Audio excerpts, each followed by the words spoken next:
Hey guys, what's up? This is Panzer Dragon, and recently I found out that bot lanes are starting to do the golems or Gromp again. And in this video, I just want to be explaining why people are starting to do them again, how it affects the jungler's route, and why it's so efficient. Do take note that in these clips that I actually take all the XP, but what you're supposed to do is share it so that you both hit level 2 first in lane. So first off, let me tell you why people weren't doing it in Season 4. The reason it was not worth it to do it is because first off, you got late to lane and you missed a few CS. And if you did it, you'd be behind in lane since golems don't give as much XP as the missed CS. And also, the support who's probably tanking it is going to be chunked a bit, so you're going to have a disadvantage in the lane.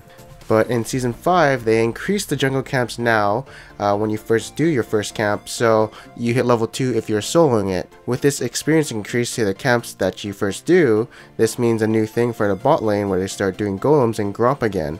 And whichever lane didn't do this strategy, they're going to be at a disadvantage because usually in the bot lane, whoever gets level 2 first has pressure on the other bot lane as they have really good trade potential.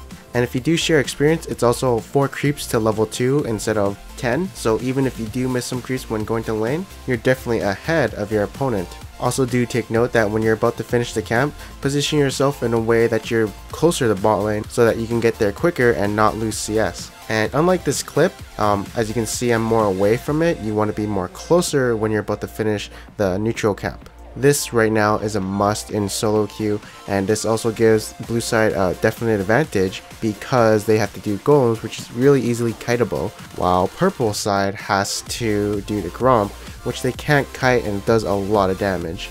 But on the plus side, you can actually do the Gromp faster because it has lower health than 2 golems. I mean, sometimes if you're not tanky like Grom and you have a squishy support, Gromp might be a hard thing to take down and you'll be super chunked. So you might just want to go to lane or stop the enemy bot lane from doing their golems and having an even lane. Or if you're a blue side and you want to stop them from doing the Gromp, then vice versa. So now that bot lane is doing this strategy, what does this mean for the jungler? This means that since the bot lane is doing the golems, you can't start there. And so you're going to have to pick a different place by means that you start red by yourself or get a leash from top lane and do the Gromp or blue buff, whatever you prefer. So there are 2 things I would do if my bot lane is going to do this. The first thing I would do is start top lane and get a small leash from my top laner. If I have high sustain and I can solo red, then I'll just do that. And yeah, that's basically the end of this video. My final opinions on the strategy for bot lane doing this to golems or Gromp.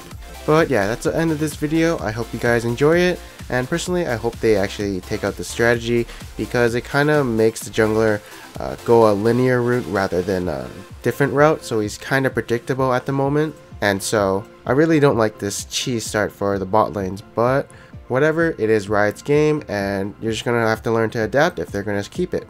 Anyways, I am Panzer Dragon and hopefully we'll see you next time.